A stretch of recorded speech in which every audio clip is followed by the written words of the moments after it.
두 번째는 중국이 다 보고 있다입니다.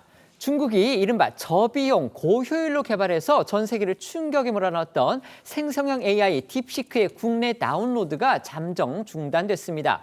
진작부터 개인정보가 유출되는 거 아니냐 이런 우려가 제기가 됐었는데 우리 정부의 정보보호위원회가 확인한 결과 실제로 다른 중국 기업의 이용자의 정보가 무단으로 넘어간 그런 정황이 포착됐습니다. 좀 심하게 말하면 우리 국민의 개인정보 도둑질이 벌어졌다는 겁니다. 네, 이 미국이 AI 기술 산업을 이끌고 있는 상황에서 이 중국의 딥시크가 적은 비용으로 이 고성능 AI 모델을 개발한 사실이 알려지면서 이 전 세계 테크 업계에 큰 파장을 몰고 왔었죠. 하지만 이 사용자의 생년월일, 이름, 주소는 물론이고 비밀번호, IP 주소 등 이 정보를 과도하게 수집한다라는 비판을 받아왔습니다. 이런 상황에서 이 딥시크의 사용자 정보가 제3자인 중국 IT 기업 바이트댄스, 이게 이제 틱톡의 모 회사인데요. 이 바이트댄스로 흘러간 정황까지 포착이 되면서 앱 마켓 중단 조치, 그러니까 앱 다운로드가 중단되는 그런 조치가 내려진 겁니다. 관련해 최장혁 개인정보위 부위원장 목소리부터 들어보시겠습니다.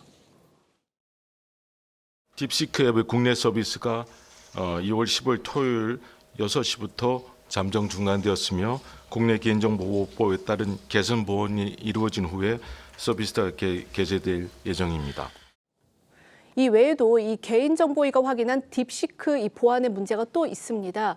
이 개인정보보호법에 따르면 제3자에게 정보를 제공할 경우 처리 방식과 수집 목적, 언제까지 그걸 갖다 보관할 건지 등 이 구체적으로 알리고 동의를 받아야 하는 부분이 있는데 딥시크는 이를 준수하지 않은 겁니다. 네, 이 때문에 신규 다운로드는 중단이 됐는데요. 하지만 아직 보안 문제가 해소된 건 아닙니다. 기존 사용자와 PC 등을 통한 웹사이트 접속이 가능하기 때문입니다.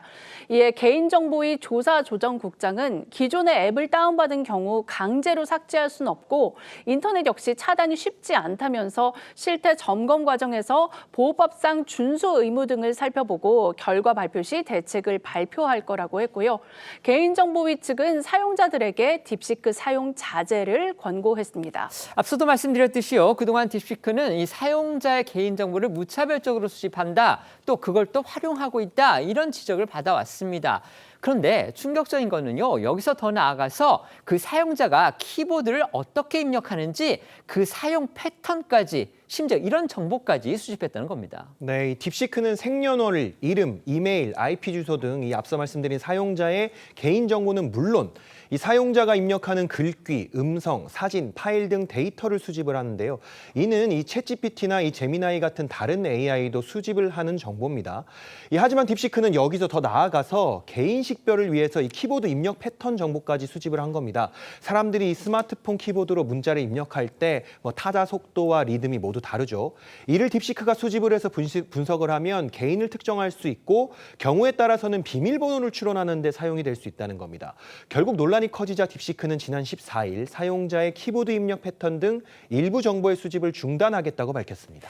딥시크뿐만이 아닙니다. 우리가 지금 자주 사용하고 있는 이 중국산 제품, 이 기술 여기에서도 개인정보가 유출되고 있는 거 아니냐 이런 논란이 지금 반복되고 있습니다. 맞습니다. 최근에는 중국산 로봇 청소기 그리고 홈 카메라의 보안에 대한 우려의 목소리도 상당히 높은데요. 실제로 중국 로봇 청소기 업체 로보락과 이 에코백스의 개인정보 보호 정책을 보면요. 이들은 이 중국 내 계열사와 파트너사의 이용자 정보를 제공하고 있다라고 되어 있습니다. 에코백스의 경우에는 이 기기 내 마이크로 녹음한 이 사용자, 그러니까 이용자 음성 데이터를 중국 포털 업체 바이두로 전송을 하고 있었고요. 한국 로봇 청소기 시장 이 점유율 1위인 로보락 같은 경우에도 이 이용자 정보를 중국 베이징 본사에 제공할 수 있다 이렇게 적시하고 있습니다. 이처럼 우리 정부가 딥시크의 신규 서버를 중단을 하는 그런 조치를 내린 겁니다. 그런데 이게 지금 국제적으로 본다면 이탈리아에 의해서 범정부적인 조치로는 두 번째라고 합니다.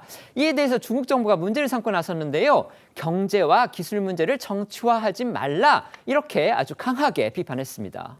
네, 궈자쿤 중국 외교부 대변인은 어제 정례 브리핑을 통해서 중국 정부는 일관되게 중국 기업의 현지 법규를 엄격히 준수하는 기초 위에서 해외 운영을 하라고 요구해 왔다는 점을 강조하고 싶다면서 우리는 또한 관련 국가가 경제, 무역, 과학, 기술 문제를 안보화, 정치화하지 않기를 희망한다고 말했는데요.